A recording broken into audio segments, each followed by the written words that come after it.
অসমের বরাক উপত্যকার বিখ্যাত জৈব বৈচিত্র্য ও সবুজের অরণ্য এই ভুবন পাহাড়। মতিনগর, পানিচৌকি ও আমলাঘাট কৃষ্ণপুর দুই দিক দিয়ে ভুবন পাহাড়ে উঠা যায়। তবে আমলাঘাট কৃষ্ণপুর হয়ে ভুবন পাহাড়ে উঠা কিছুটা সহজ। পাহাড়ে উঠার প্রতিটি মুহূর্ত দর্শনীয় এবং আকর্ষণীয়। ভূপ্রকৃতি ও মনোরম দৃশ্য। চতুর্দিকে পাহাড়ের সারি সারি দেখা যাচ্ছে, বিশেষ করে মণিপুর রাজ্যের পাহাড় ও মিজোরাম রাজ্যের পাহাড়। দূর থেকে পাহাড়ি পরিবেশ ও নিচের জনবসতি দেখতে দারুণ লাগে। অসম সরকারের কাছে দাবি জানাচ্ছি যে ভুবন পাহাড়ের নির্দিষ্ট কিছু আকর্ষণীয় স্থানকে ট্যুরিস্ট স্পট, ট্যুরিস্ট ডেস্টিনেশন বা পর্যটন কেন্দ্র ঘোষণা করে দেওয়ার জন্য ও সাথে সাথে পাহাড়ি পরিবেশের পরিকাঠামোগত কিছু উন্নয়নমূলক কাজ করা দরকার। প্রকৃতিপ্রেমী ও পরিবেশপ্রেমী সবাইকে ভুবন পাহাড় ভ্রমণ করার আমন্ত্রণ জানালাম। আসুন, দেখুন, অনুভূতি প্রকাশ করুন ভুবন পাহাড়ি পরিবেশ দেখে। অসমের বরাক উপত্যকার বিখ্যাত জৈব বৈচিত্র্য ও সবুজের অরণ্য এই ভুবন পাহাড়।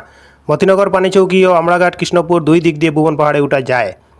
তবে আমলাঘাট কৃষ্ণপুর হয়ে ভুবন পাহাড়ে উঠা বা ভুবন পাহাড়ের চূড়ায় উঠাটা কিছুটা সহজ। পাহাড়ে উঠার প্রতিটি মুহূর্ত দর্শনীয়, আকর্ষণীয়। ভূপ্রকৃতি ও মনোরম দৃশ্য। চতুর্দিকে পাহাড়ের সারি দেখা যাচ্ছে, বিশেষ করে মণিপুর রাজ্যের পাহাড় ও মিজোরাম রাজ্যের পাহাড়। দূর থেকে পাহাড়ি পরিবেশ ও নিচের জনবসতি দেখতে দারুণ লাগে। অসম সরকারের কাছে দাবি জানাচ্ছি যে ভুবন পাহাড়ের নির্দিষ্ট কিছু আকর্ষণীয় স্থানকে ট্যুরিস্ট স্পট বা ট্যুরিস্ট ডেস্টিনেশন বা পর্যটন কেন্দ্র ঘোষণা দেওয়ার জন্য ও সাথে সাথে পাহাড়ি পরিবেশের পরিকাঠামোগত কিছু উন্নয়নমূলক কাজ করা দরকার। প্রকৃতিপ্রেমী ও পরিবেশপ্রেমী সবাইকে ভুবন পাহাড় ভ্রমণ করার আমন্ত্রণ জানালাম। আসুন, দেখুন, অনুভূতি প্রকাশ করুন ভুবন পাহাড়ি পরিবেশ দেখে।